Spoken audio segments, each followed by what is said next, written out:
2021 թվականից նվազագույն աշխատավարձը Հայաստանում աճել է ընդամենը 7000 դրամով, իսկ մեկ անձի հաշվով նվազագույն սպառողական զամբյուղի արժեքը գրեթե կրկնակի։ Ստացվում է նվազագույն աշխատավարձն այսօր 75000 դրամ է, իսկ սպառողական զամբյուղը 80000։ Եվ սա այն դեպքում, երբ Հայաստանում աշխատուժի գրեթե քառորդ մասը 25%-ը ստանում է նվազագույն աշխատավարձ։ Սա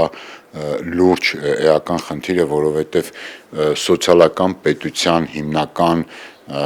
գործառույթը դրական պիտի լինի այն, որ առաջնահերթ ապահովի ցածր եկամուտ ունեցողների եկամուտների աճը։ Տնտեսագետները նաև հարկային անարդարություն են տեսնում։ Նվազագույն աշխատավարձ ստացողը վճարում է նույնքան հարկ, որքան միջին եւ բարձր եկամուտ ունեցողը։ Մարդիկ, այսինքն դառնում են անտարբեր աշխատանքի համար, որովհետև եթե չաշխատեն, նպաստ ստանան եւ աղքատ լինեն եւ աշխատեն, աշխատավարձ ստանան եւ աղքատ լինեն, այստեղ որևէ տրամաբանություն եւ արդարության զգացում չի կարող լինել։ Ի տարբերություն նվազագույնի, միջին աշխատավարձը պաշտոնական տվյալով նկատելիորեն աճել է։ 2025 թվականին կազմել է 327155 դրամ, ինչը տնտեսագետը սխալ հաշվարկի արդյունք է համարում։ Որովհետև պայմանական ասենք 700,000 մարդ աշխատավարձ է ստանում, եթե այդտեղ մի 50,000-ը մեծ աշխատավարձ ունի, ասենք մի քանի միլիոն դրամանոց աշխատավարձեր, դա ազդում է միջին աշխատավարձի վրա եւ երևում է թե ասենք օրինակ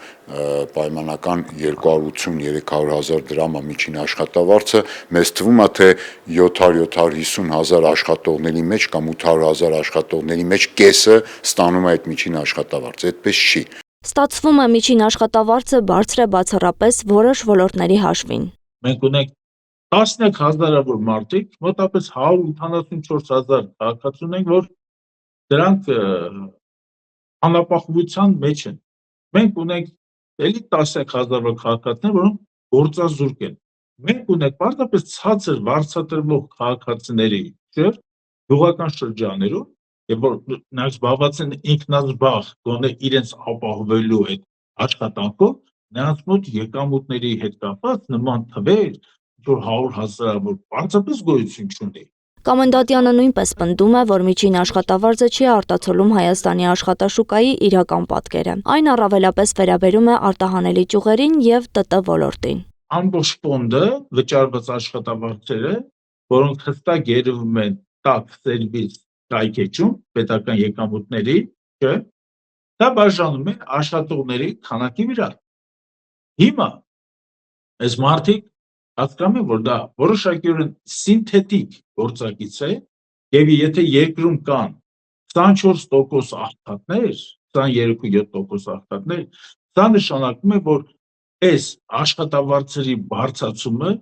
կատարում է միայն այն բնագավառներում,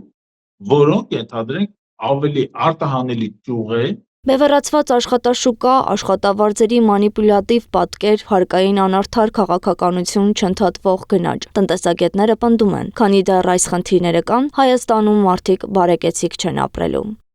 Անահիտ Սարգսյան, Գեղամ Ղազարյան, ABC Media։